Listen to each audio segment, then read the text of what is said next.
AJ, well done. Yes, sir. I think you could spit a little buff. We give you a couple words.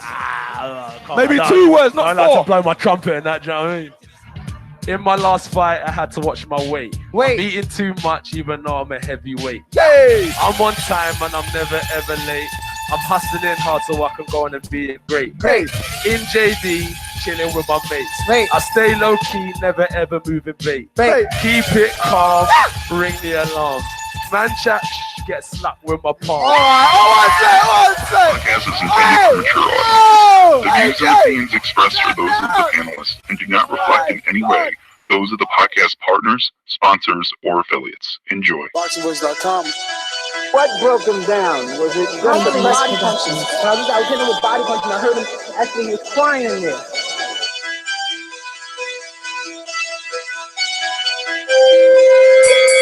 You were saying that Biggs was crying when you hit him? Yes.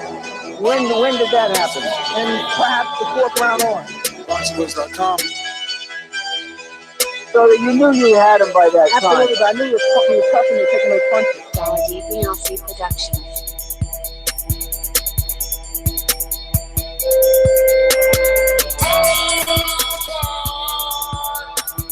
Making women gestures like, let's go, champ. Welcome back, ladies and gentlemen. Welcome back to another edition of the Boxing Voice Radio. I'm your host, Nestor Gibbs, and we are back to discuss about 4 to 5 hot button topics. Ryan Garcia made his Facebook debut, something we'd all been waiting for. We'll bring you the numbers and details on his performance, ratings, more to come. Neeco Macias, aka the Rooster, definitely put on a performance last night.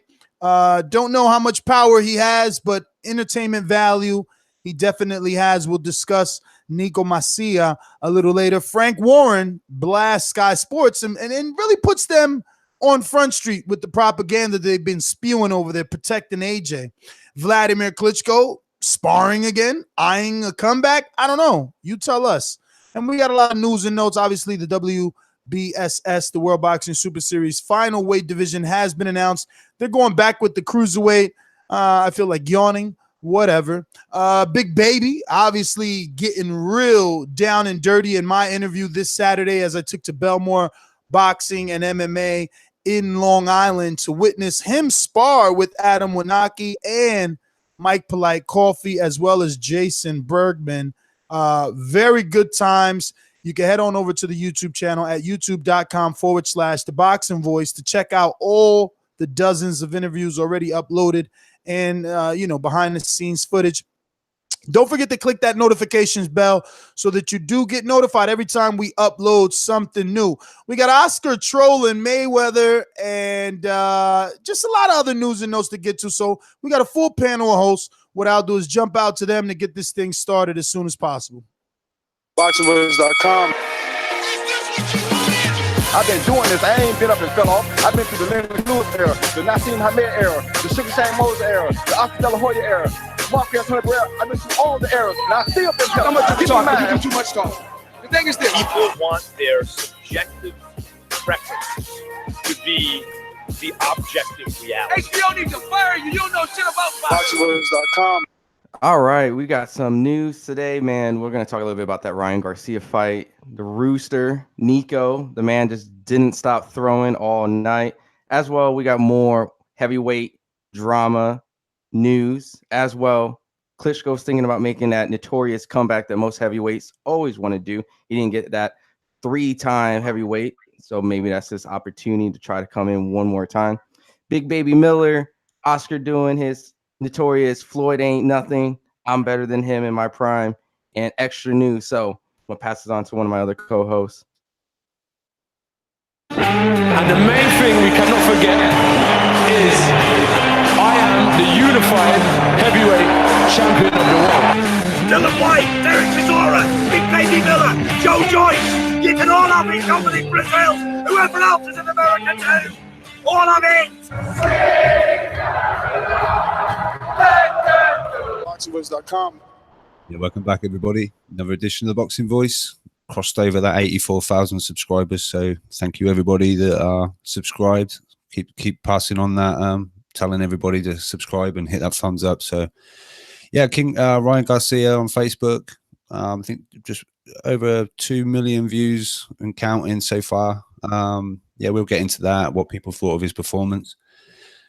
Big Baby Miller, little bit of shade at Eddie Hearn, exclusive to Nesta Gibbs' interview from yesterday. So if you haven't seen that yet, check it out. But we'll maybe discuss that. And yeah, Oscar with his usual stuff, but plenty more little topics to get into. But yeah, let's throw it out. I see the co-stars there. We've still got Mike. What's up, man? Yeah, I just want to say I said fight two. Stay focused, stay working my jab. Boxing voice. Listen, if you come to fight, I'm gonna do part of my. I said fight two. I think you accurate. I've been fucking busy. I've been busy fucking. Yes, indeed, I have been busy. So I didn't see any fights this weekend. Ryan Garcia, for those who are interested and want to follow up on the kid King Ryan G, where do we go watch that? You know what I'm saying? And then I want to also give a plug real quick, a big plug. If you like the streaming of this podcast, make sure you turn on your notification and subscribe, and tell your friend that in September on the 14th and the 15th, we will be streaming live in Las Vegas, broadcasting from the Bear House, courtesy of Shiva's Regal. And damn right, we're gonna be drinking, we're gonna be celebrating, and we're gonna hopefully, you know, win you guys prizes, give you guys tickets and t-shirts, everything like that. So yo, make sure subscribe, turn in the notification, turn on the notification, turn on. Let's go.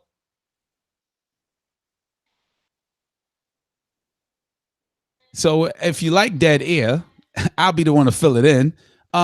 Yeah, Ryan Garcia. I speak it, believe it, receive it. Speak it, believe it, receive it. Speak it, believe it, receive it. I can't say it enough. I speak it, believe it. 2 attempts, handed bands over. Sicko hit, shot and miss. 2 to stand over. Turn up. Breadwinner, huh? Look who in the building. Let me check my Instagram. I might be at 1 million. And I'm in. ThaBoxingvoice.com. Yo, what's good to BB family? We back with another one. Ryan Garcia on Facebook, 2 million views. Is that impressive? I was expecting a little bit more. Big Baby, blast, Eddie Hearn. Damn, that's real. Ooh, I like that the trash talk. And also, Ness, teach me the motherfucking game. Shut out. Let's get it started. What game is that? You got me all interested now. Y'all gotta watch Power tonight. Y'all know. Oh, I'm gonna watch Power tonight. I want to know. I want to though. I mean, I know Ghost died and shit. Man, I'm not Ghost 50. 50, yeah. 50 died last week. Sorry. I want to see that. Anyway, so Ryan Garcia, man, I see that. Well, let's address your statement. Hey, yo, Wayne, you're probably right, Wayne. I probably would never see 1 million, but your mama seen my. Never mind, I'm just playing. Yo, Enrique, you say, yo, how do we see this? I mean, the title does says on Facebook. No, that's not what I'm saying. You know that. I mean, where I can see it afterwards, especially if I'm not a Facebook subscriber. On Facebook. You don't have to be a subscriber to view Facebook. Oh, you don't? I never knew that. I don't explore it like that, you know? So I wouldn't know. But thank you. See, that's what we're looking for. Answers, and you come to the Boxing Voice to find those answers without being bullied from your question. You know what I'm saying? Just a little bit. Just a little bit. We welcome the wise to step up, you know? Yo, so is this like East LA tradition, or is, Oscar like the OG of Golden Boy gangbanging? And Lil Ryan is the young homie and shit, because they definitely throwing up like, I don't know, some East LA shit. That's definitely like an East Side handshake right there. So yeah, that's the Illuminati secret Golden Boy handshake. Definitely. Nah, that's more like a East Side of LA shit. Well, it tells you where Oscar's from. Well, it tells you one thing, that Oscar's is definitely still hip. You know what I'm saying? And if you don't know what we're talking about, we're obviously discussing and directing you to our thumbnail of Oscar De La Hoya, who looks a little bit slim. It could be the black though. Could be the black slimming him down. You know, that's a little fashion tip. But yeah, him and Ryan Garcia after the fight with the little handshake. You know, I'm assuming they say a picture's worth 1,000 words. I'm assuming he's saying, look, kid, you know, a win is a win and win is a win. You didn't look too great, but I told you stop talking and tank like that. You know, now look, everybody is really gonna be criticizing. And but hold on real quick though. Hold on real quick. Ron brought up something really, really very important last night. I'm young. That's a cop out. No. Got time. I'm saying most fighters are not in the spotlight when they're a prospect. Just because this guy has 1 million followers. All prospects are in the fucking limelight, especially not like him. All prospects are in the limelight, especially when they're touted. You know, Ryan is blessed to have more subscribers on social media than most other prospects. But you telling me Earl ain't get this buzz? You telling me fucking, Rashid Warren, Adrian Broner, like everybody who was on the ESPN top 10 prospects to watch list gets this buzz. Ryan is I'm not saying that. Let's talk about that. He's failing. This was a 2 million viewership drop off from Joseph Diaz, who is an Olympian and a gold medalist. So yeah, maybe Ryan and his team say, oh, well, he's an Olympian. He was in the 2012 crop with Earl Spence and Rashid Warren and all those other sexy names. So maybe Joseph Diaz has a little more buzz. I don't know, because I think Ryan had more live subscribers. When I was tuned in, it was like 67,000 people live, which sucks. Okay. I mean, I really wish we knew what HBO was doing concurrent live viewers. Like, we only get their peak.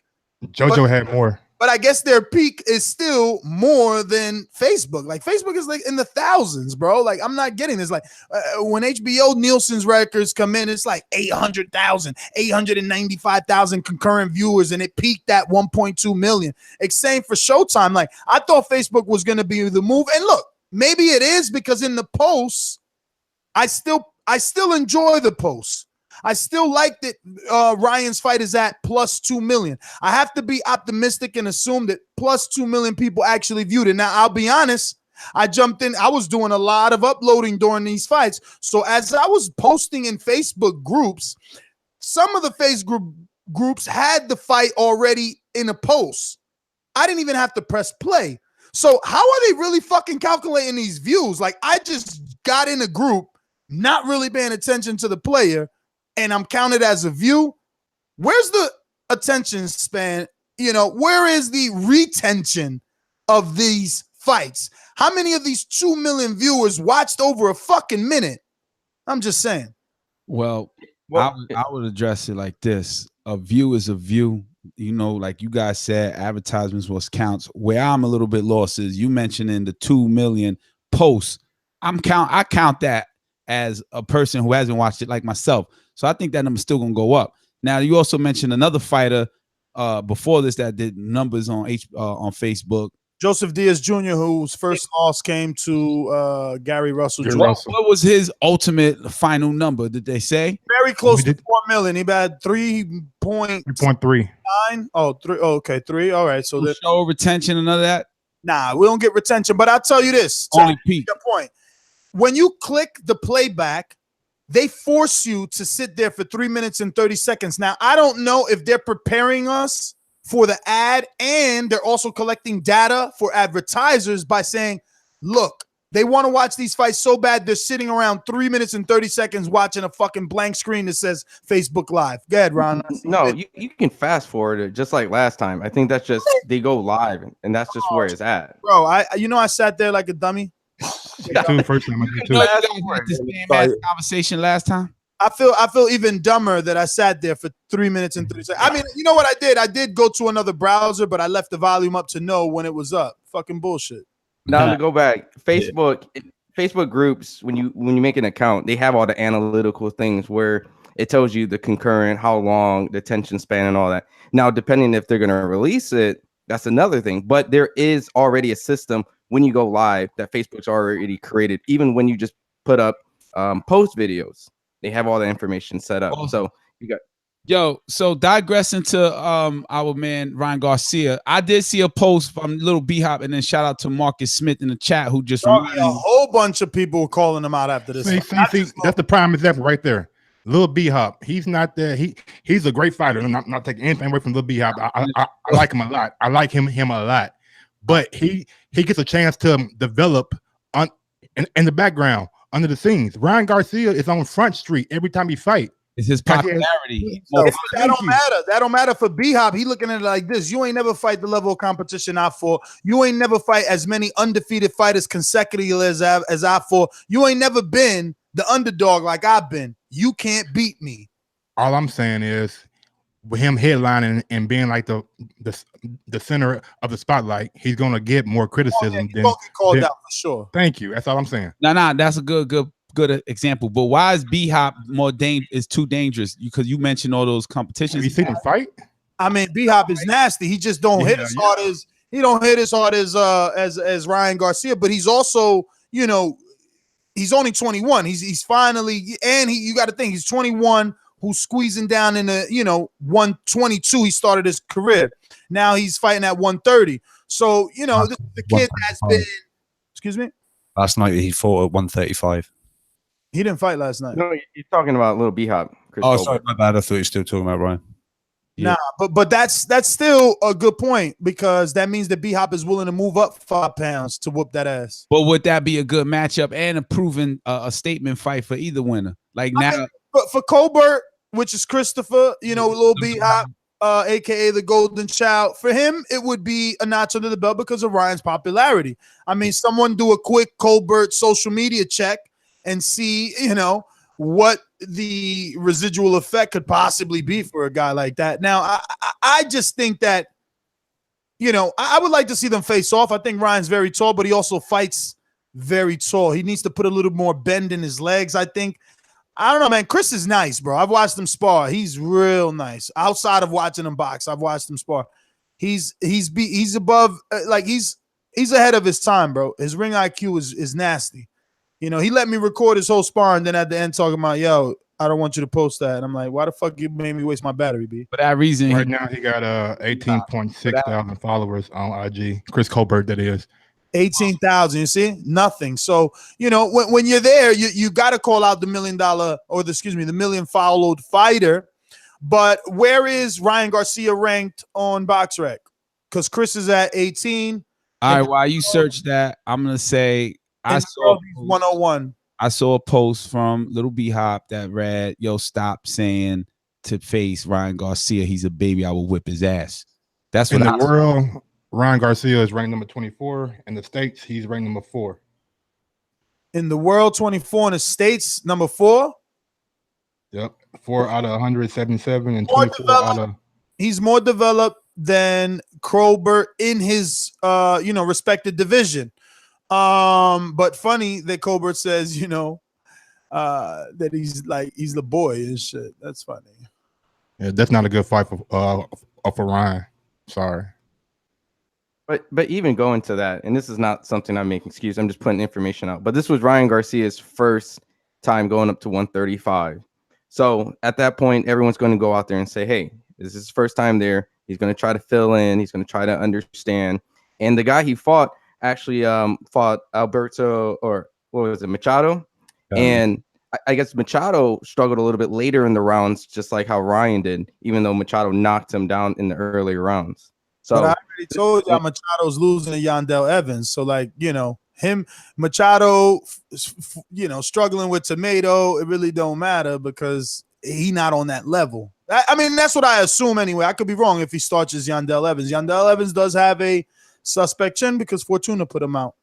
And one thing that you brought up that I don't think is a detriment, I think that Ryan can build from, is the fact that he fights tall. He doesn't really allow the inside fighter to get in because he holds. So he uses his is out, bro. He's like, and that left hand is low. I mean, I know he's trying to counterpunch.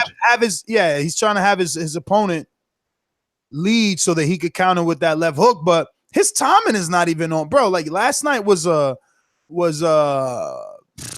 man, it was like an undressing, bro. Like he just was like naked out there. He looked, and he was holding and looking at the clock every single round. This dude all this talking, and he's not even putting in the miles, kid. He's not even doing like 8 to 10 rounds on the bag because how are you tired? You're looking at the clock every round, like, bro, and it wasn't even entertaining, kid. Wasn't even hella clinching for that. To be that young, you ain't supposed to be clinching. You was on a showcase Facebook debut. You Golden's Boys next flagship fighter, and you looking like, look, I'm not even trying to be harsh. I'm just saying, you know, I didn't notice that. You open yourself up to this when you're that flamboyant. You know, you calling out Tank, world champion, proven. You know, when you're that flamboyant, you're gonna get people to talk about it. That's why it happens to Wilder, because he's balls go, so they ridicule you. You know what I'm saying? They're gonna ridicule you. You don't hear anybody talking about Porter.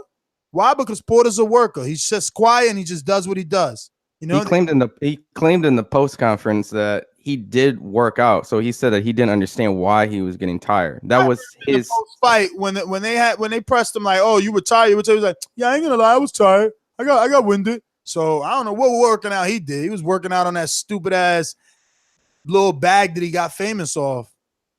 Or he was working out them legs. You know what I'm saying? He do got a lot of female friends. Go ahead, Rob. Oh, yeah, let's talk about that shit, bro. I mean, Facebook was force feeding us his quote unquote female fan base. I'm sorry, Rob. Go ahead. No, I was just gonna say, like, I feel like we've just been sold a lie. This kid's done a little fucking video on Instagram, and he's like looks real fast and everything. But as he's getting little step ups or tests, I don't think he's coming through it as we've been told. This is Golden Boy's, I don't know, teenage golden boy or whatever he's supposed to be. You got Canelo's their top dog, and this is supposed to be the young thing coming through. And Oscar put out this post of like he's doing these great numbers, not even Canelo and shit like that. And it's like, right, okay, this kid's going to be great. Oh, they even introduced him on the commentary as the kid with 1 million Instagram subscribers, and yet 74,000 people watched him live at the time. I don't know. I mean, because we look at the 2 million, whatever. I mean, when people go back and miss the fight the night before and they watch it on YouTube, how many views has that done? Or I don't know. I just feel we've been slightly sold a lie. And well, I mean, 2 million is still good. Again, you know, you think of you go through Showtime's YouTube right now. Let's count how many fights have over 1 million, and then let's compare the names, because names are keywords. That's important. So 2 million and the 3 million that Joseph did, that's good for these fucking kids that are nobody. I'm interested to see what a Canelo does, even though they won't put him there. But give me someone bigger than Ryan and Joseph Diaz so that we could see if Facebook really explodes, right? What if we get 10 million on the playback on a decent name? But do they even have I mean, maybe Jamie. Jamie's the next guy. But he's barely known. Like, what, he's got 2 fights in the States, you know? Who do they have? I'm sure they don't have anybody. They put all their chips in this millennial. That's why I was like, oh, Facebook this and all the girls that. And you're right, 67. I was like, what the hell? I thought that was wrong.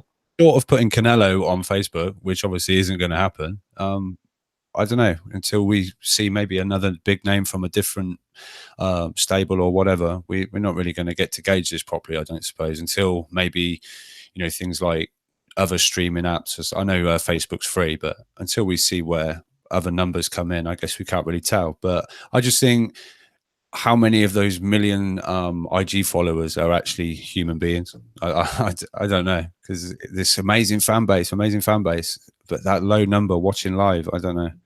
There's a few screaming girls in the crowd and stuff, but I don't know. I mean, we all know the subscribers doesn't make like the actual numbers. I mean, people are lucky to get 10% of the followers to watch or buy anything that they sell. That is true, but I would be. Has anyone ever been on his Facebook live streams? I mean, excuse me, his Instagram lives. How many do those guys do? No, I don't think it really tells you on our end. No, of course you get to see whenever Tank goes live, he gets a couple 100,000 viewing him. Oh, you talking about the live people in there? I thought you meant the view count. My bad. I don't know. No, the live is the views, Ron.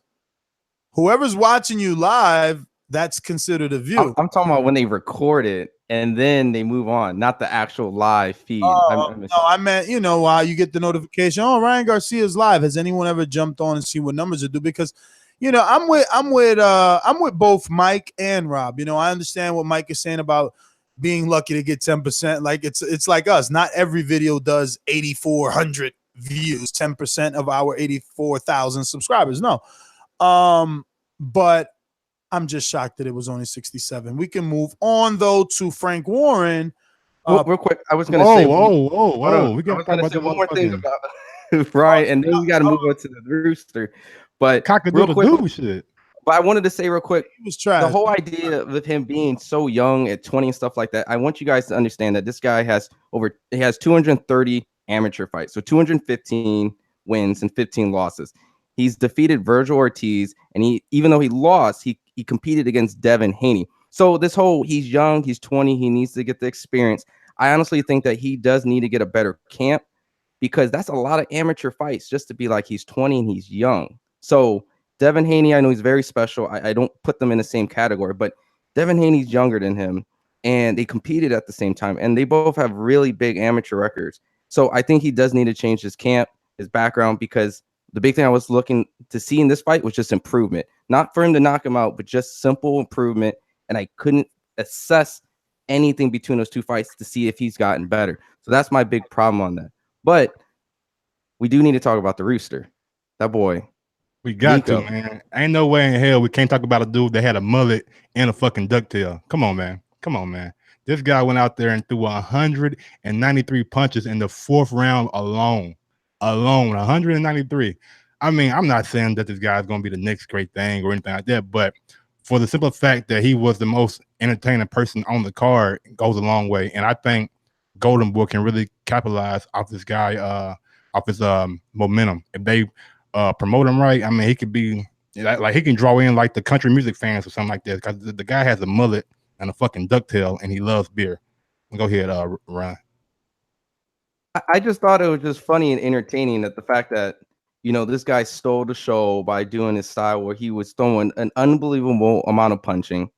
And I think this is what Golden Boy's going to invest in next. This guy who threw how many punches? 193 punches in one round? Threw over 1,000 in the fight. And it ended in what? The 6th round? Seventh round. So there was a big interest in this guy. I did see everyone say that this was on the casual side, the people that were watching, this is my new favorite fighter. I enjoyed it. The Rooster. I don't know how much you jumped on social media. Like 40-something thousand people watching. I think that was the highest I seen. For the Rooster fight? Yeah. I think so. Yeah. A better number? No, that was about right. Like around the 40,000. But I do know a lot of people were taking from that fight that this dude Neeco was this punching machine, and I'm curious where they're gonna put him. All right, man. Put this in a context real quick. This guy had 800 followers on IG.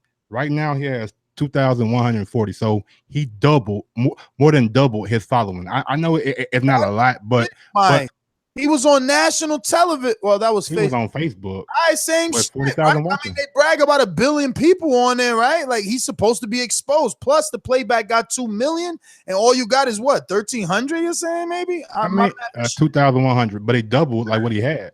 He doubled what he had. I know it's not a small.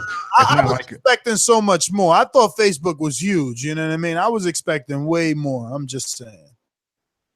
Do you think there's a lack of promotion? Because I haven't seen, I felt like this should have been like how they do rap albums. Canelo should have tweeted it. Munguia should have tweeted it. Everyone why they don't do that. Like, why aren't all their Golden Boy fighters like, hey, tune in tonight. Like, where's the unity at? Like, these guys are weirdos.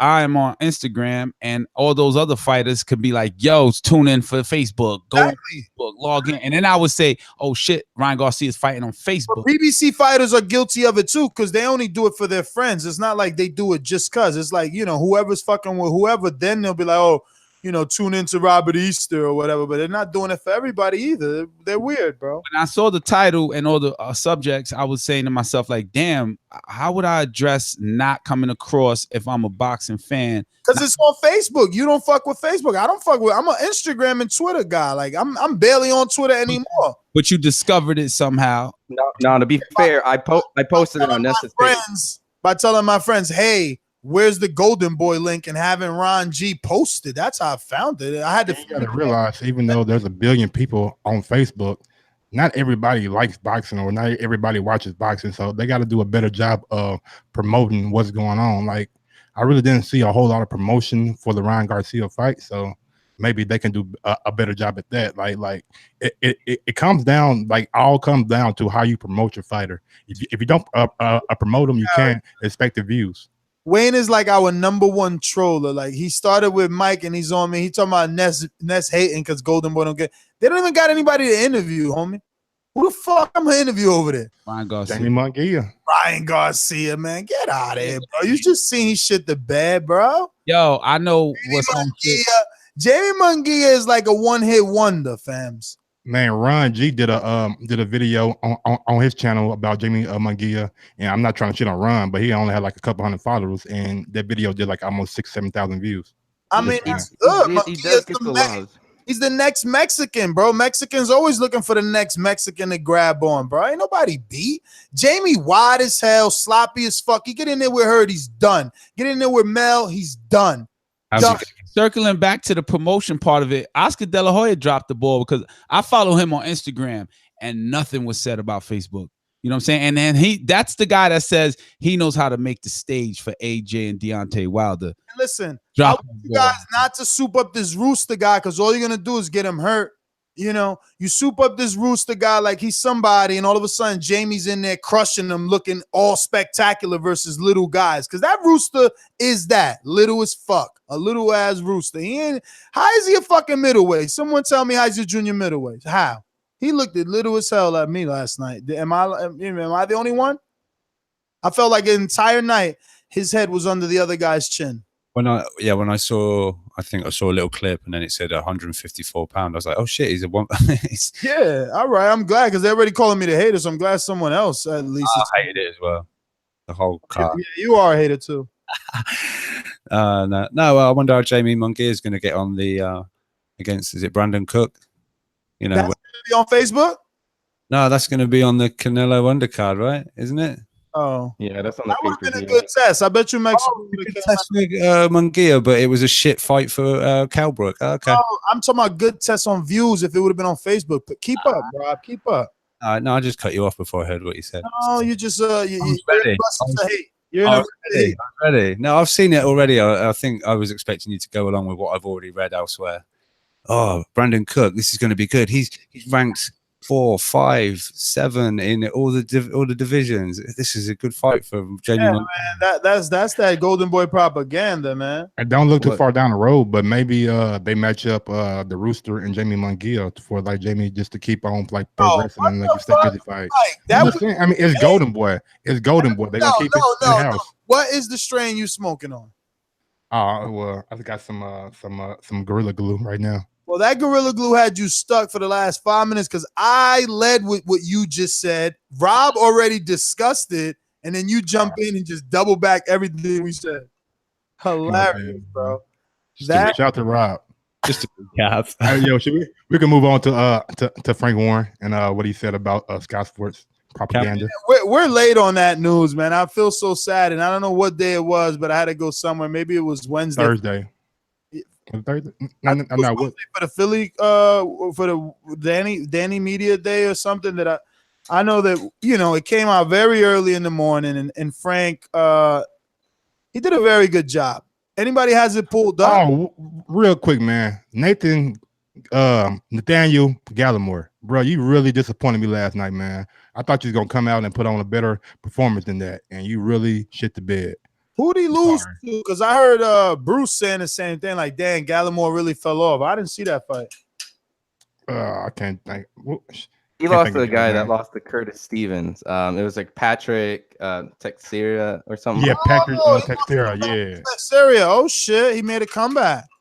Wow. Yeah. He got knocked out by Curtis Stevens. He didn't just lose to Curtis, he got knocked out.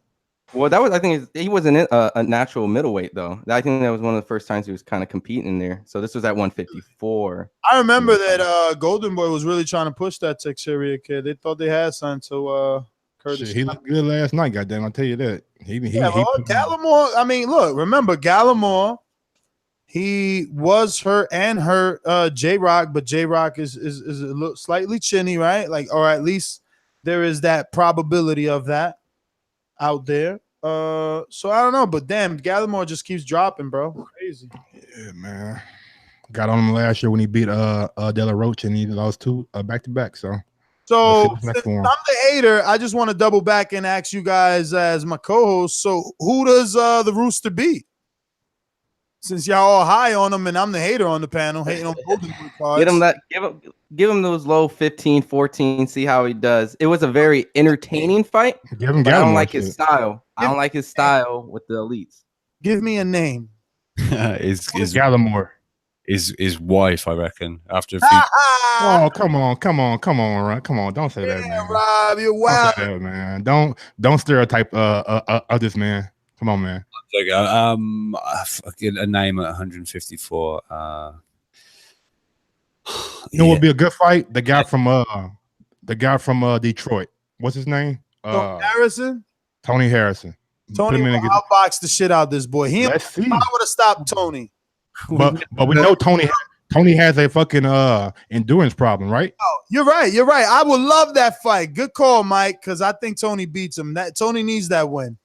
This guy is Paulie Malignaggi's cousin.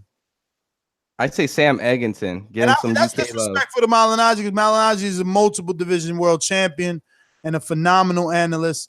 But this guy is someone else who hits very soft's cousin. He called a nigga his cousin. Oh my god. He said he ain't got no power, huh? What do you think about Sam Egginton, Rob, if they fought the Rooster and Sam? Rooster might be Egginton because Egginton's moving up, Rob. We've never heard of him until we've just fucking seen him on one night.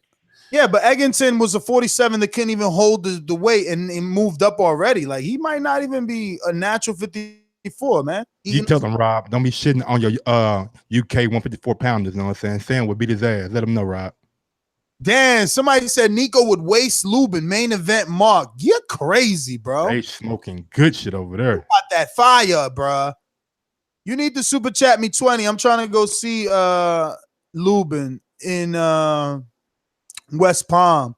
Yo, I'm gonna be in Florida. I'm gonna be ping ponging all around. You know, I spoke to Tyrone Sponge. He said I could get in there. That's official, right? No, I'm a fan. Doppelganger, yeah. Yeah, yo, he's number 15 already. Yeah, do you know who's number 12 currently in the WBA? Tell him, Mike. Moving up, dog. It's time to holler. You already know, man. You already know who's number 12. We ain't got to speak on him right now. You know what I'm saying? He got a fight coming up pretty soon. Your boy's got ranked. Who's number 12? Joshua Buatsi, man. The motherfucking Mike's blue chip prospect, man. I'm trying to, fresh, whatever you want to call it. Number 12 in the sanctioning body. I think a WBA. Yeah, come on, man. Get out of here, man. We talking about universal ranking, bro. I just wanted to get that in there to please Mike. Hey, man. Can't wait till Buatsi get a good fight to see Ness and Mike going at it. Shout out to Lord John Lewis smoking the OG Kush dog. Listen, when he gets a good fight, I'll be excited. I went back and at least watch highlights, so you know, you guys at least made me do that. You know what I mean? I wasted some of the minutes of my life watching that, but it wasn't. They were not wasted. They were well, used. The highlights were good. He seems to dig. You know, we're not gonna go back there. I mean, Mike does this every episode. Buatsi, black hole. I ain't trying to go there, man. Rob brought it up. I'm trying to get to my OG promoter from the UK. You know who else I made contact with? Keith Thurman. CBV, man, we working. Well, I'm talking to Thurman. I'm seeing if he's gonna let me. I told him, look, I'm there. Don't make me show up. But Hot Rod. Oh, you rookies. I'll let some of the listeners and come on, you talking about Marcus Brown defeated him. Come on, we talked about this earlier. Yeah. I thought his name was Hot something else. The light heavyweight, right? Well, no, I think they fought at a smaller weight, didn't they? I thought I fought at 125. I don't know. Hot Rod, okay. OTKP, Hot Rod, the dude that whooped Marcus Brown ass. Can we? Now I've eventually found. Okay. I remember that fight. Yeah, I remember that fight. That's a fight that Marcus Brown was like. I was like, I don't think he's good. He got dropped in the Barclays Center. This is the one that's made Mike think Yard and Buatsi beat Marcus Brown. Absolutely. Just based on my eye test. That's it. Nothing else. So can we get to the OG the OG promoter from the UK? Fisher Eyes, Frank Warren? Got shot in the head, still living? I've been asked one of you guys to pull up his fucking man. Rob got it right there. Rob, take it away. So basically, Sky Sports boxing, Sky Sports done an article saying that I guess that Wilder and Fury's in doubt because Fury he hasn't got a boxing license to fight in New York or Las Vegas. And there was a whole piece on it. And Frank Warren, he hit up on the like a quote tweeted and said hi at Sky Sports Boxing, and then like a waving emoji. Then there's the three monkeys covering their eyes, and it says Sky News Corporation propaganda at it again. 1, the fight hasn't even been confirmed to take place in Nevada or New York. Why would he have applied for a license there yet? 2, Billy Joe Saunders hasn't applied to fight in Boston yet, but you are promoting that on your schedule. 3, as of today, Povetkin is not cleared by the local commission to box in the UK for the AJ pay-per-view in 3 weeks' time. And 4, all 3 boxers will get licenses, but this type of journalism is embarrassing, lazy, unprofessional, and so poor it verges on being funny. RE Fury versus Wilder, in the words of the real heavyweight champion, it's on like Donkey Kong. Nah, man, we need that motherfucking machine gun. Finish him. He did handle it like a G. I mean, it was poor journalism because he had a lot of comebacks, a lot of fights that don't have licenses, and it's just like, damn, Sky. And my thing is this though, why is Sky even reporting? Like HBO doesn't do that. You don't see HBO. But you got to realize, unless it was Mayweather, which I guess maybe we'll have to grant them a pardon because of the magnitudes of the name. I don't know. But rarely did you see HBO talking about shit that Showtime's doing. You got to realize Sky Sports is more like CBS than HBO because they have like different like segments with like the cinema, the sports, the I news. feel like Sky Sports is more like an ESPN, to be honest with you. True. So they have the duty to report on certain things that they think is report worthy. Mm-hmm. But in the words of the great 50 Cent, don't throw stones if you live in a glass house. If you talk about me, you should watch your mouth because I'll break your face. Pretty much what Frank Warren said. Yeah, just so you know, I messaged Eddie and said, "What did you make of Frank Warren's message?" And he basically said, "I can't really argue with anything that Frank said." So he basically said that's true. Fighters quite often don't get their licenses till a couple of weeks out, and so he kind of was just like, "Yeah, can't really argue with that." It's like signatures, man. I remember Eddie laughed at me like, "Oh, you should the fighters have to sign." Bro, I've heard that through, through all these fighters in all my years doing this all the time, bro. Their contracts get signed sometimes on fight night.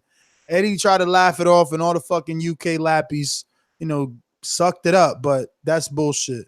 It's so much like verbal stuff happening in this sport. It's ridiculous. But yeah, all they had to do was just do their research and find a time that it happened multiple times, and that just speaks for itself. I mean, that's the whole point of history. That's why we always go back, look at all these old fights and how they're made. So that's bad on them, seeing how long the sport of boxing is. They should have did a little bit more. Has this happened before? Strange. I just like the way that he came out and like addressed the shit. You know what I'm saying? He didn't pull no punches. Like he came out with facts about everything, and you really kind of got to blame Eddie Hearn because I feel like he's the source of the Sky Sports kind of thing. You know what I'm saying? I'm just saying. Why Eddie though?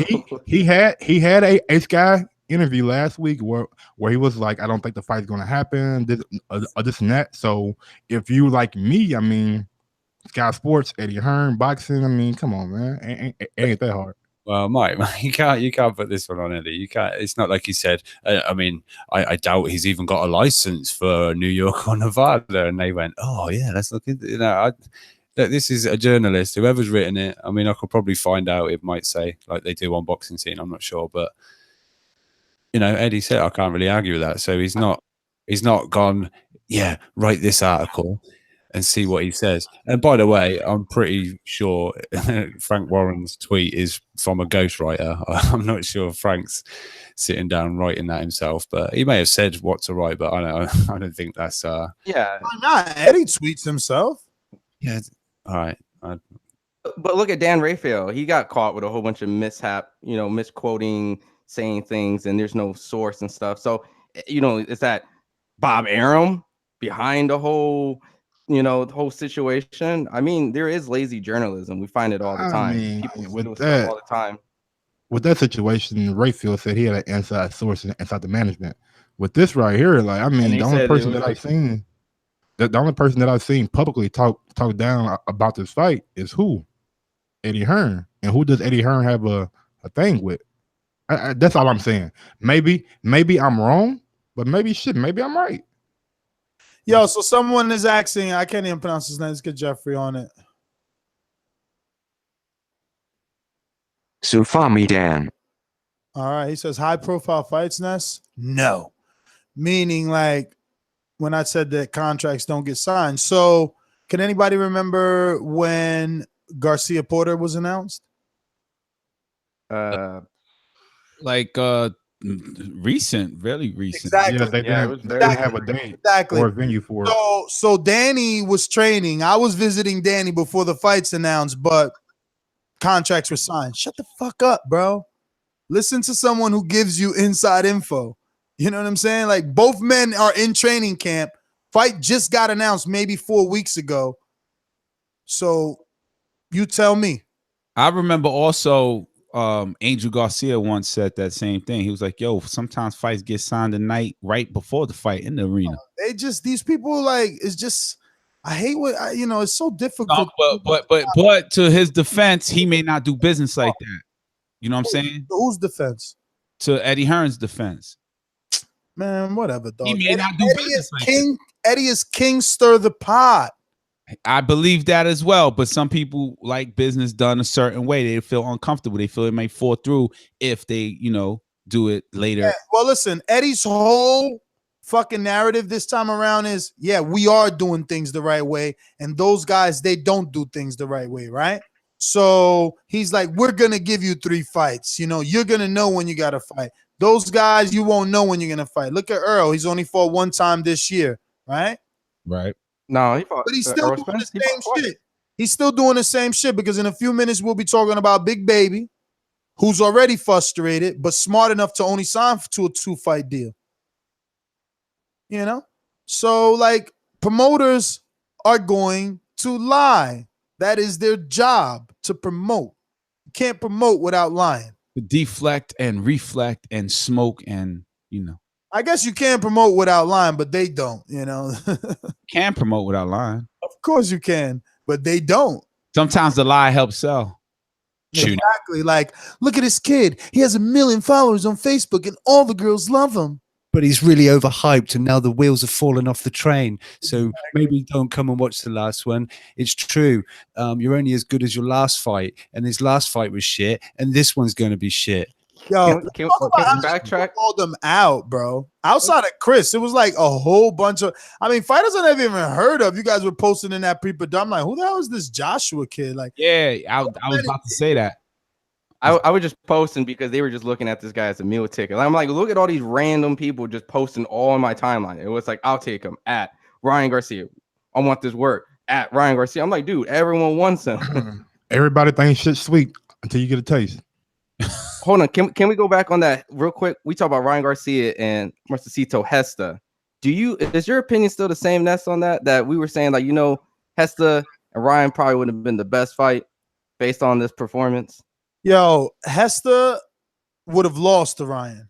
Hesta is too slow, I'm telling you, and he doesn't hit hard enough. This kid had a lot of pressure, Carlos Morales. He was bringing pressure, and pressure busts pipes. Pressure makes you uneasy. When you're a boxer and you're trying to counter, you need to have the pace.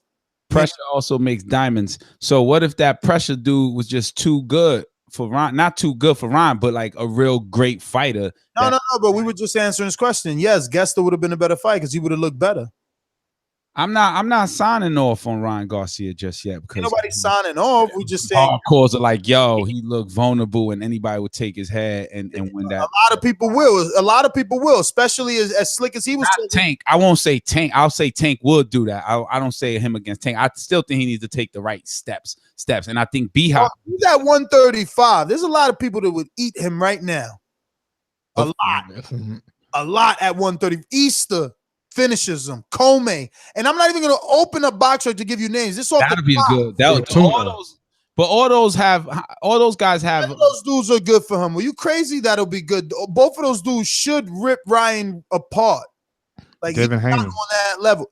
No way. Devin already beat him in the amateur, so boy, Devin Haney will punish Ryan. What are you talking about? Yeah, but that's what I just said. I said he beat him in the amateur. Devin Haney beat him in the amateur. I'm agreeing with you, Ron. But Ness was like, yeah. So tell me why. I didn't say yeah. I said yeah, but we don't know. That's what I was saying. Because a few days ago or hours ago, should I say, we thought Ryan was good. Now let's see. I never thought he was better than Devin Haney. No, we never did because I was saying Hesta. That was my whole point. I'm saying, look, I'm not saying Ryan would have lost to Hesta, but if he lost to Hesta, I wouldn't have been like, oh my God. I was like, this dude is kind of on that.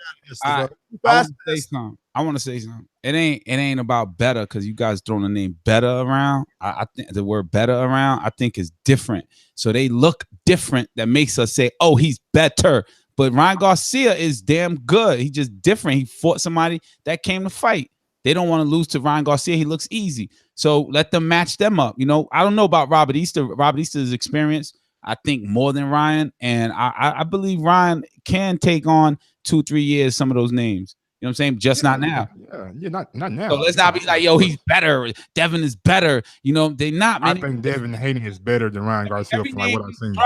Every name we dropped, they're like, yo, he hits soft, but Ryan hits hard. You know what I'm saying? Those matchups. That's what Ryan ain't hitting hard. He ain't knock out the last two. You supposed to knock out Velez.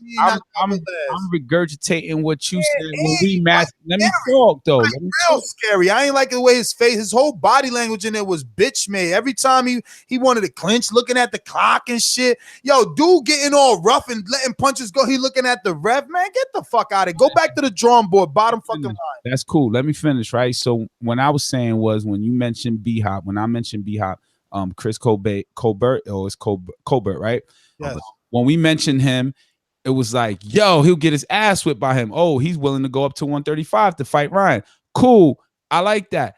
But he don't hit as hard as Ryan. You said that. I'm using those words to say for that the matchup. You know what I'm saying? And that's what makes them different. You know what I'm saying? He may look great, but the guy that he beat didn't look like. But listen, I could be my assessment of that could be wrong, right? Because Chris is 8-0 and fought better competition, has beaten more undefeated fighters. So maybe he's not knocking them out because competition is better. Ryan knocking out stiffs. He just stepped up twice and couldn't knock out the people that he was supposed to knock out. Velez was supposed to be a knockout. This was supposed to be a showcase. So, you know, does he really have power as he moves up? It's like Thurman, right? Oh, one time. All of a sudden, sometimes, maybe no times, after I stepped up the level of competition. Yeah, and maybe he's getting too big for 135. Maybe he needs to go up to 140. Maybe that drain is taking some power away. Yeah, you're right. 140. You're trying to get him killed. You're trying to get him killed. Go to the 140 already. Who is 5'10", 5'11"? My man. Name somebody after this performance you think Ryan beating at 135, let alone 140. You crazy? Lippin' that might destroy this boy's life. He on the drawing board right now. No kids. He ain't gonna have no kids. He get in a fight with. But I'm not saying like go to 140 and like fight title contenders. Go to 140 and keep doing what you're doing at 135. Yo, y'all like, build them up. Mike, you a hardcore fan, right? Mike, I'm a soft core, medium core, like you know what I'm saying, not kind of limp core. You feel me? Limp core. What the fuck? Yeah. Jose. Fast forward. I'm just saying, hardcore fans be ruin possibilities on fighters, ruin the casual fans' perspective. Like all my life, every time I'm like pick a fighter, like yo, he's dope, based off his highlight reel, right? Some guy got to say, well, he ain't gonna do good against this guy, Enrique, because this is how you put things into perspective. Use barometers. I'm gonna name some names. Watch it. Let's make it happen and watch it. All right, watch it. Well, this is a good fight for him, but I ain't gonna mention that one just yet. I'm gonna mention some names really quick. Panel, don't take too long. Say he beats him, he doesn't beat him, and they're all versus Ryan Garcia. Denis Shakakov. No. I say beats him. No. I don't even know what he man. Even though all scorecards had him like 120, 108 against Easter, that fight was way closer than that. I'm sorry. What about you, Rob? You don't know Dennis? Yeah. I don't think Garcia. Wait, I might have said it wrong. I'm saying Ryan Garcia would lose to Dennis. Okay. So everybody thinks he's not ready for Dennis, and casual's too casual. Yeah, I don't know. Brian Velasquez. I know that name. He might get a scorecard because he did get that 98 scorecard last night. Yo, this is sad. Look how close this name is to this next name, Tevin Farmer. Ooh. Come on, man. He sounds dangerous because he got possibility. He's getting a lot of light on social media. You know, he's supposed to be fighting Tank Davis. So I know that name, but I still haven't had a chance to see him fight. I know he got shot in the hand or something. So he might be weak right now. Shit, nah. He just won a title in Australia at 7 in the morning, and he back to fight, and he signed a $1 billion deal. Let me stop lying. $1 billion. Damn. Signed a couple $1 million deals with DAZN, though. That's for sure. That's dope. But I would down there fighting fucking. I like Tevin. I like Tevin. I want to see him fight. I haven't seen him fight. Ryan, yes or no, guys? I don't know. Oh, you don't know? I don't know. Okay, but follow my lead. No. Nah, I don't know. I don't know. You talking about Tevin Farmer? What about Sleepy Rob? Tevin Farmer beats Ryan Garcia. Yeah. Yo, who's the dude that fought recently that Rob was excited about? He's a UK guy. I'm gonna say the name. Lewis Ritson. Lewis Ritson, right? Lewis Ritson leaves a hole in Ryan Garcia's face. Yeah, he will. He gonna leave a fucking he would kill that boy. Whole side of his face gonna fucking cave in. You crush him. Get that soundbite. We don't know. Let's talk about that. Y'all killing the same division?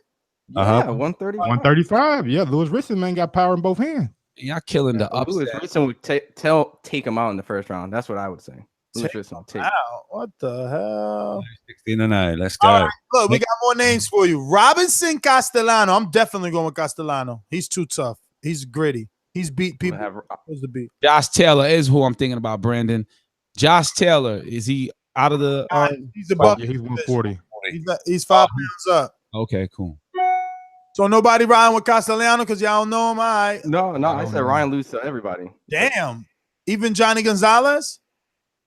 He's too old. They should have gave him Johnny. Not that. Yo, Abner Mares got knocked out by Johnny, but then Johnny lost his belt to Gary Russell. See? That's what I mean about the possibility that you can win, that you can be great, or that fighter can be great, and y'all just stripping it because y'all just too blind to give the upset card a real value. And in my opinion, he's just too young for like all these people, man. Like, give him maybe 2 years from now, like I'll feel different. But like right now, he's just not ready. What about this fight? Ryan Garcia, Yurokis Gamboa. I don't know. Ryan Garcia. I don't know. I'm picking Garcia too on that one. This is the first time when I say, yo, this is a fight that's good for him, but I'll save it for later. That's it, because this guy is so chinny, and then he lost to Jason Sosa, but Sosa got robbed.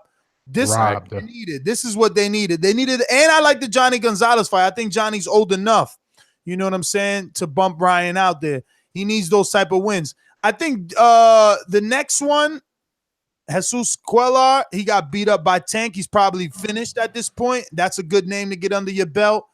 And once he start getting his confidence again, maybe Jezreel Corrales. I'm gonna have to team up with OTKP and say Gamboa is still dangerous. I don't think. OTKP. What about Beltran? You on the same train going the wrong way, bro? See, that's some hardcore way. You said Beltran? No, not Beltran. Even though he lost to Pedraza, Ryan Garcia has no inside game. Yeah, no, he can't stop Beltran from coming in, bro. His jab has nothing on it, bro. His jab has nothing on it. He's all flash. Like, he wants to feint and counter the hook. He's not ready. They need to go back to the drawing board. But look, we spent crazy time on old boy.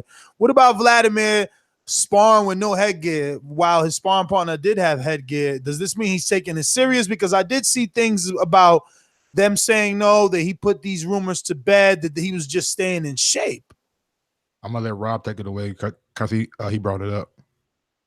No, I just thought, back in the ring, you could throw it in there and do the "is he on a comeback" kind of headline, But isn't like 42, 43 right now? Yeah, he's nearly as old as. What's that matter? Let's go, champ. Everybody made a campaign for fucking. Nearly as old as Luis Ortiz now, I think. Yeah. Yeah, but what does that matter, right? Like everybody made a campaign for Shannon Briggs to fight Fredzo Kendall before he popped positive. You know what I mean? So it's like, yo, people want other older people to fight. Nobody ain't have a problem with Bernard till he got knocked out the ring. Like, why are we questioning his age now? That's heavyweight division. First of all, I've talked to plenty trainers that say the heavyweights, they're young at 30 something. You know what I mean? So. And you got to remember George Foreman, man. George Foreman beat Michael Moore, and he got that championship. So it happens. Just like the quote. The only reason that I brought that up because there's really only one fight that Wladimir probably would come back for, right? And who would that be? There's only one Deontay Wilder. Because everybody else, probably doesn't bring that kind of payday. Maybe he'll come back and try to avenge his loss to like Tyson Fury if Fury loses or beats Wilder. By some miracle. But maybe that's like a fight that he won't. But I really only see one fight that Vlad's gonna come back for. That would be Fury's best option. If he beats Wilder, definitely give Vlad the rematch. Definitely. I absolutely think Vlad would take it because I think that he saw what he did against Joshua. He thinks we need to confirm this though, because I swear I've seen things saying that this is bullshit, that he was just in shape. Maybe it's bullshit. I'm just like speculating. Not in shape, getting in shape or staying in shape. These people never know. Stay ready. Let's get on Big Baby spazzing on Eddie Hearn. That actually. But I want that mandatory belt. You get more bargaining chips when these. Does that make you the mandatory to AJ or no? If you get the char belt, it's not mandatory per se, but I can call for that fight because I was mandatory before. You know what I'm saying? I'm right there. When Luis Ortiz, he was mandatory under that belt, right? When he had the regular. It's so many sanctioned by it, so messed up. Boxing don't even get a damn belt. You can say more than Eddie Hearn jerking everybody off, and they say one thing, do something else, And we all know he's bullshitting, but the media don't report that shit. You should do a whole interview with yourself. This is what Eddie Hearn, 5 things bullshit that Eddie Hearn has said in the last year and a half. Okay, he's gonna fight Big Baby after the Morris Walk fight. Okay, no Big Baby. Okay, we're gonna fight Deontay. Okay, no Deontay. Go back to Big Baby Miller. We're gonna fight Big Baby Miller. No, we'll fight Deontay. Don't fight none of us. We fight the short Povetkin dude who has been stopped, who's been beaten twice, or I think it was once, been hurt by David Price, shorter, 38-year-old guy. Let's go for him. It's a better fight for him. Forget about me. Showed you Deontay with the Povetkin. Now who's supposed to go at the Deontay or fight me, they're gonna fight Dylan White again. Like, come on, man. He already know what he's trying to do. He already had it planned out already. Like, come on. Like, I'm not gonna sit here and wait. You signed with the Zone, so I'm not signed with fucking nobody. Put it like that. I did a 2-fight deal with the Zone for this fight and my next fight. That's it.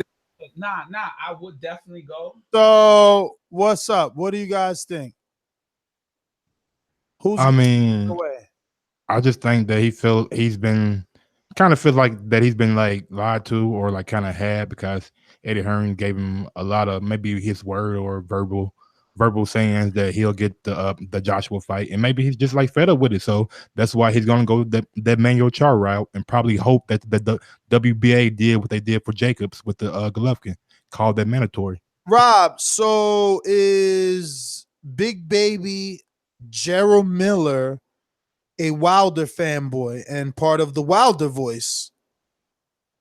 Because his narrative is that he nor Wilder will ever get the fight, and that Eddie nor Joshua ever wanted to give Wilder the fight, and that Eddie all along wanted Dillian White to get the rematch. So these are all things that I've been saying for like the last 2 years, but people call me, the Wilder voice and a fanboy. So I don't know. Since you're from the UK, I'm just trying to ask you. No, I don't think Big Baby is like Team Wilder. I think he'd love to have a fight with Wilder as well. I think Big Baby just wants a big fight for a belt. So I don't think he's necessarily like siding with Wilder on it. Big Baby's a character, and he's going to throw out whatever he wants to throw out at whoever he wants to throw it out to. We've seen it. He, said what he said to AJ, taking his mum out on a date. He wants to. I noticed that I think it was the Zone launch or something. Big Baby, I think a couple of days before, said Eddie's a fucking liar, full of bullshit. I think he done an IG post calling bullshit on Eddie Hearn.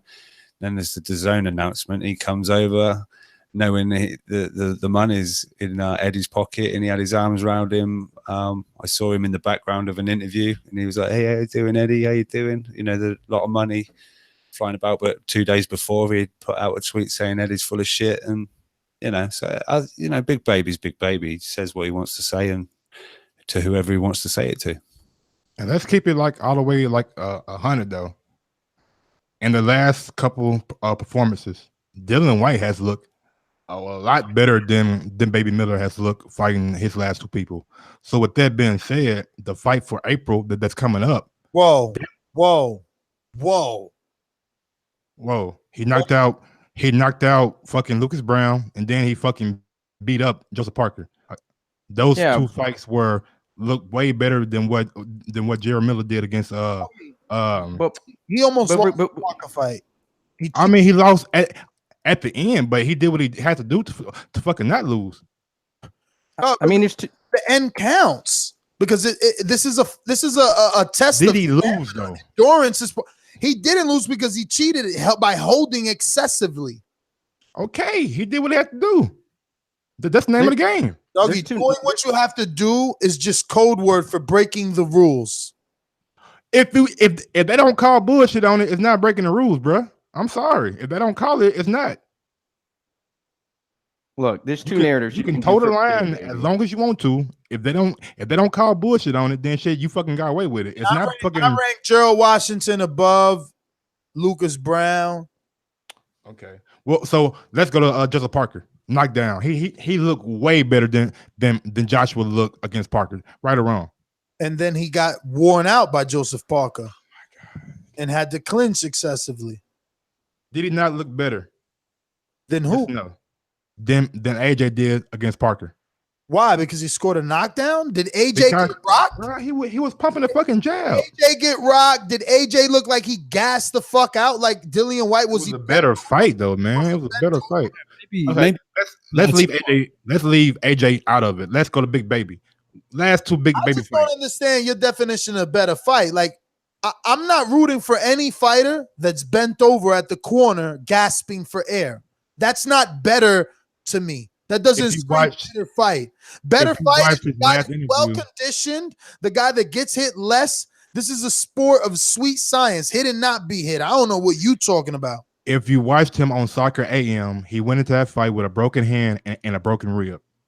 Maybe that's why he was gasping for air. Dillian White, he was on Soccer AM. So what is this? A post fight? I'm just saying what the guy said. Maybe that's why he was gasping for air, bro. Oh, so he went into a professional fight with a broken rib. Rob, did he not say that, Rob? Yeah, he said it on toe to toe. He went to a professional fight with a broken famous Dave's rib. He ain't have a broken rib. Look, this is a narrative. Look at this. What would you pay for an Anthony Joshua and Joseph Parker rematch, or would you pay for a Dillian White and Joseph Parker rematch? I'll leave that out. Would you pay for AJ Big Baby or AJ fucking Dillian White? That's a question. Like I'm just asking questions. It's a trick question. It's a trick question. Because I'm trying to understand.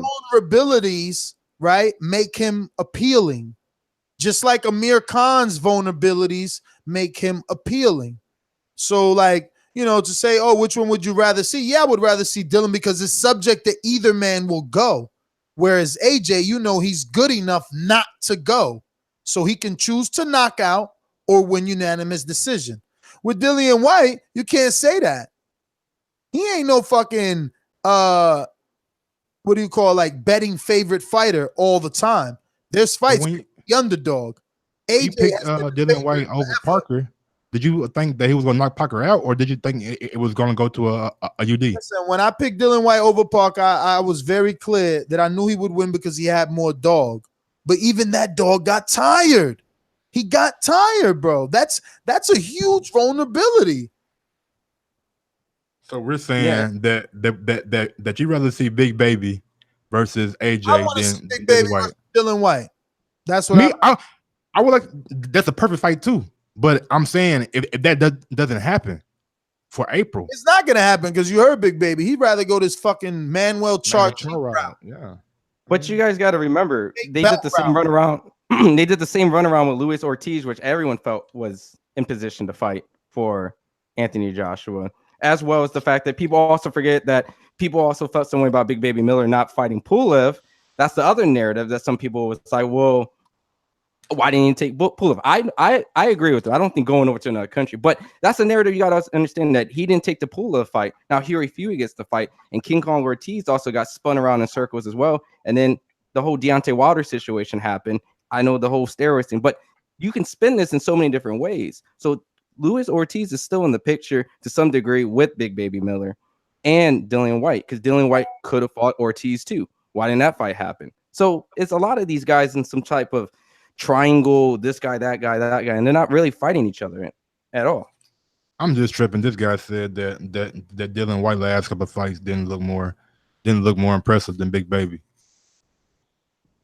Yeah, I mean, that's Baby crazy. In the interview there was like, Joshua's fighting Povetkin, he's lost, and this, that, and the other. Yeah, Big Baby's fighting Adamek, who's had 53 fights, is however old he is, and lost 5 Did you fights. see the fucking size difference though for that fight? It looked like a fucking little kid versus a grown ass man. Who you talking about? Lucas Brown's stomach when he was fighting Dillian? No, I'm talking about fucking Adamek and fucking Big Baby Miller at the fucking weigh-in or at the face off.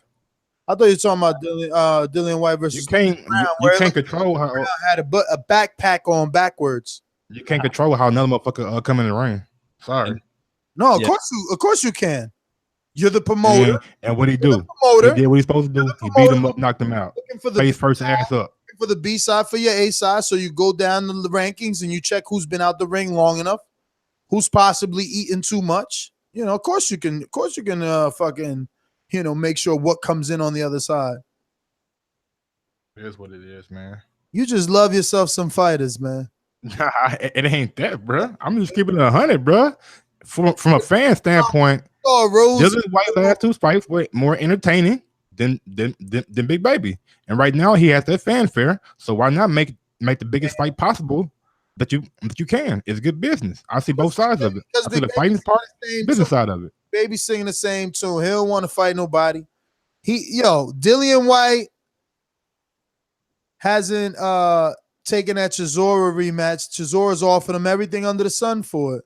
No one looks behind them. They only look in front of them, but they want to talk about everybody else that's calling out. When they all do the same shit. They call out the guy in front, shame the guy behind. It's a vicious cycle. But they don't want to fight each other unless they're in position. Yeah, I mean, on Mike's point, I think you put together a highlight package of both fighters. I think, Dillian White's highlight reel looks a little more impressive than Gerald Miller's highlight reel. A lot of Gerald Miller's would probably be like interviews and stuff. Dillian White. Yeah, I know the name of the game is what have you Dillian White stopped. I'm telling y'all. Dillian White by Big Baby. Stopped. I might agree with that. But I'm saying especially with that motherfucking lack of stamina, he ain't making it. That's true. But I'm saying the last performances though. What I seen, bro. I'm telling you, 300 pounds. And remember, one of those interviews, I don't know if it's out or not, but Michael Polite Coffee says, I don't know, man. I overheard him say he was 340. If that dude is even remotely 340 pounds and he could jump on his feet like that and bounce around like that, it's crazy. Plus, he was sparring Adam Wanaki out of the southpaw stance. Then he sparred Michael Polite, who's 6'5", 265 pounds, and has been sparring Deontay Wilder since an amateur. You know what I'm saying? He's got 3 camps, and he's going to this camp with Deontay. So I don't know, man. I haven't seen Dillian White. But like, hold on. You asked him the question. So why do you think that he won't take the fight? Oh, because like I feel like that manual chart shit, man. Come on, bro. But there's more money.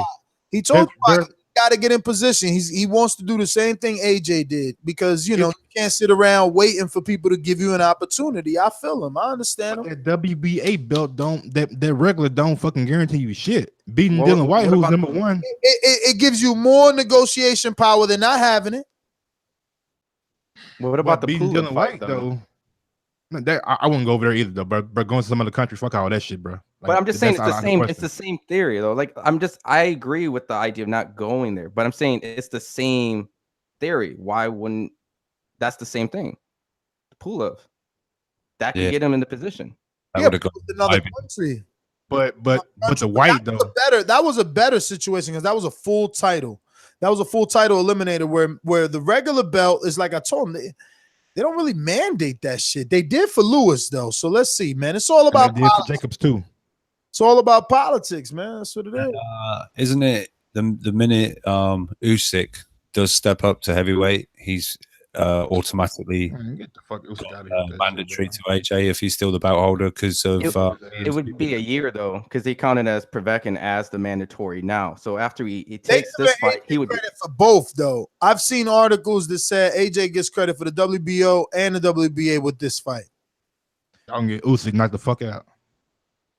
They trying to set it up so that he got a clear shot at Dillian White after this. Listen. Let's open up these phone lines and get these things started.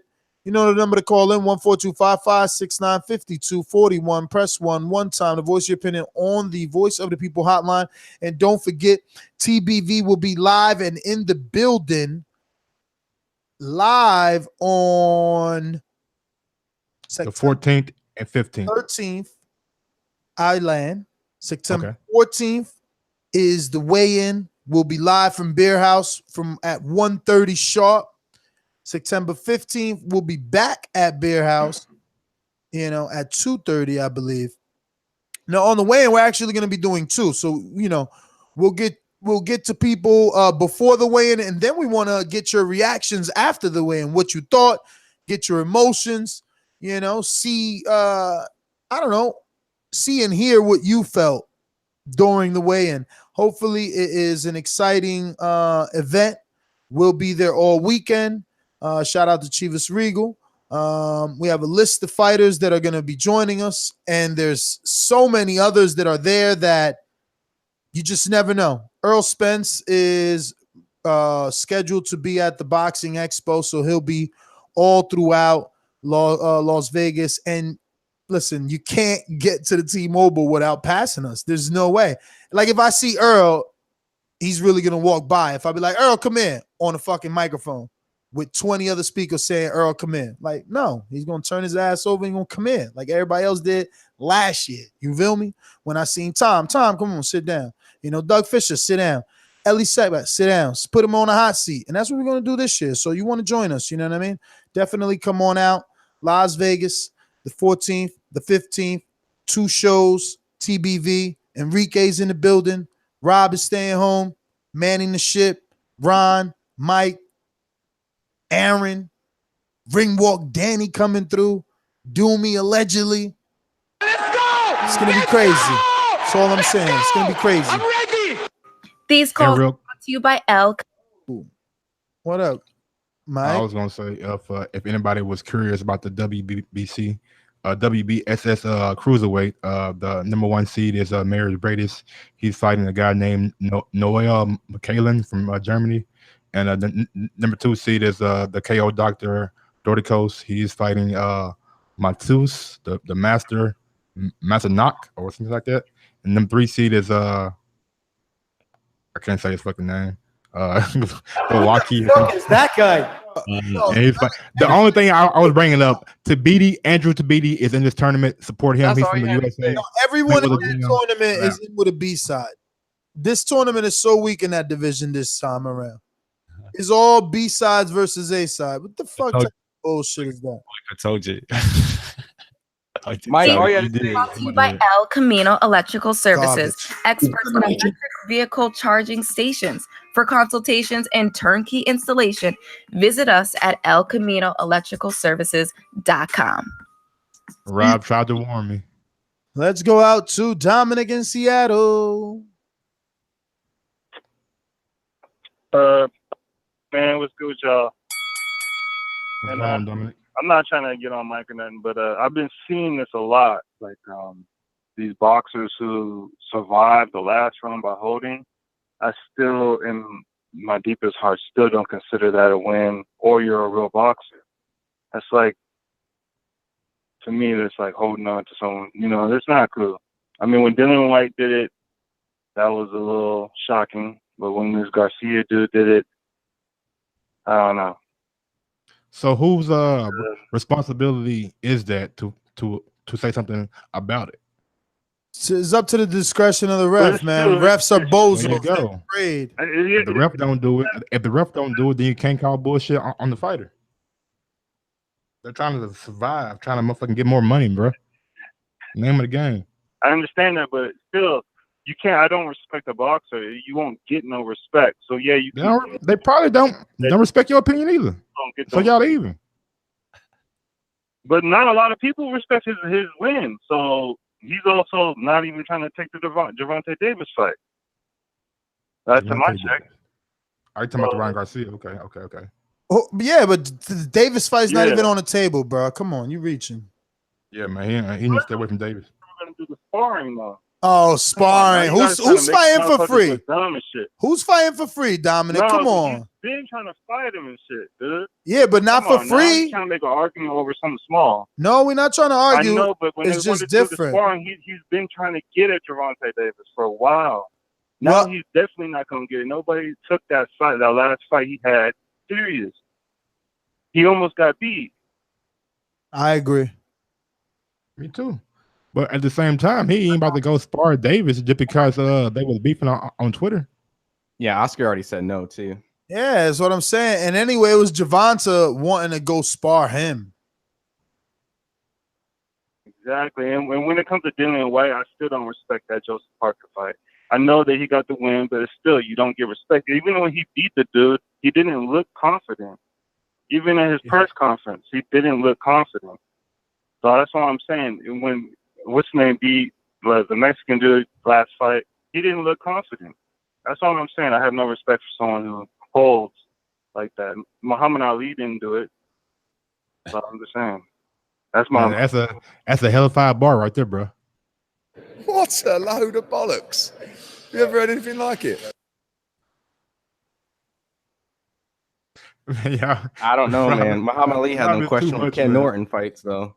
I'll say that, though. Hey, look here, man. If you can get away with fucking holding, bro, do what you gotta do, bro. Like at the end of the day, if the ref don't say something about it, then shit, it is what it is. Mike, stop the bullshit. Adam B, what's up, Mike? Let's go out to our next caller.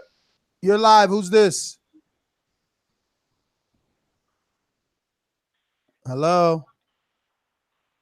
Hello? Going once, twice, once. Thank you, God. Yeah, look here. How's that bullshit though, bro? There was a guy right there. He's like, man, hold on, man. That call ain't that important. How's that bullshit if a guy's holding to survive, to like get his bearings back? Like when hold on before you say anything. When a guy's rock, before you say anything, when a guy's rock, and you're like, oh man, he needs the hold. He needs the hold. Then when he get his bearings back, everything's all good.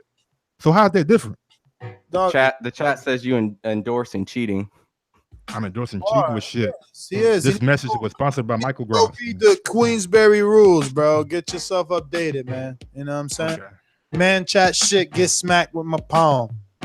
Everybody says when a guy gets done, hold him. He needs to hold.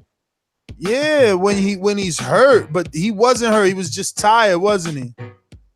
He had just got knocked down.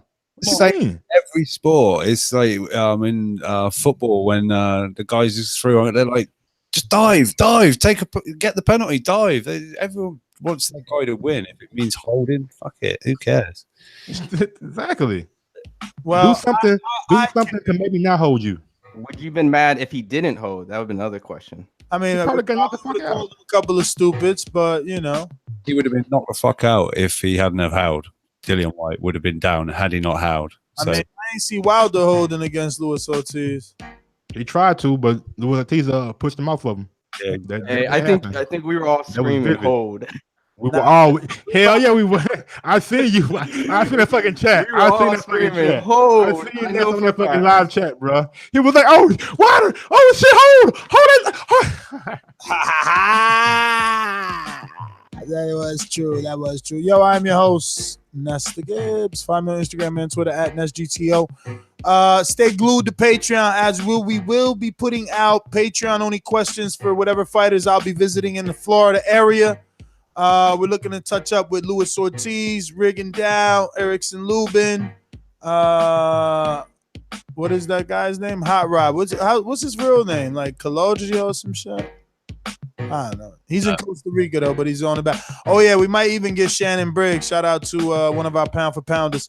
So we'll see, man. We're gonna be out there hunting down whatever South Florida fighters are available. We're gonna try and get them. So stay glued to patreon.com/ThaBoxingVoice. Catch me on Instagram and Twitter.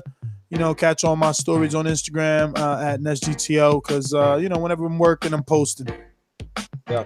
I go by Mike. You can find me on IG at Gross1911 or at Twitter at Gross2312, man. Ryan Garcia, just keep building yourself up, bro. Maybe down the road, you'll be ready for these big names. Wladimir Klitschko, no, I don't think he's going to come back. And Big Baby, keep talking your shit, man, bigger profile, and maybe you'll start getting those big fights. I'm Enrique Church, a.k.a. The Casual Fan, also the co-star of the Boxing Voice show. I am going to be live November 14th and 15th in Las Vegas with Chivas Regal.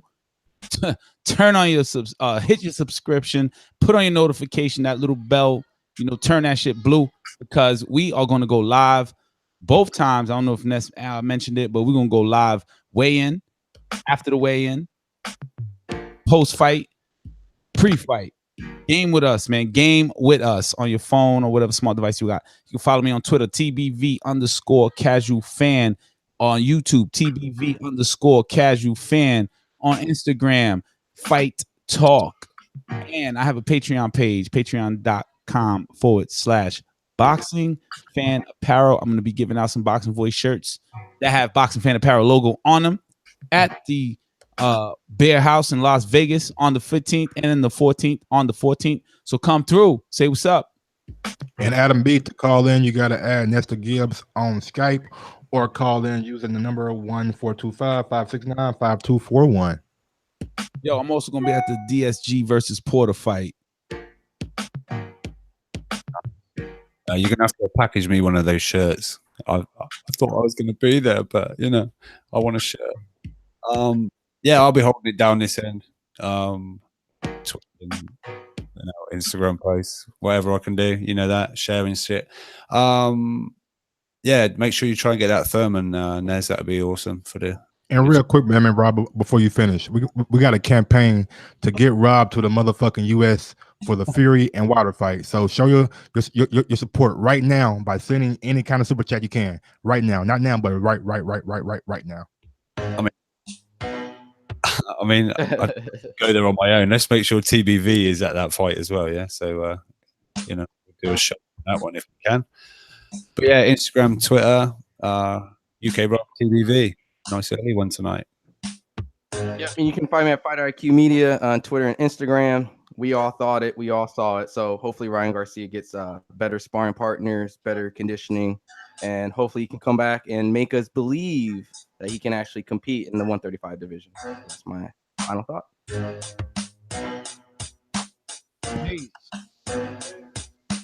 Peace.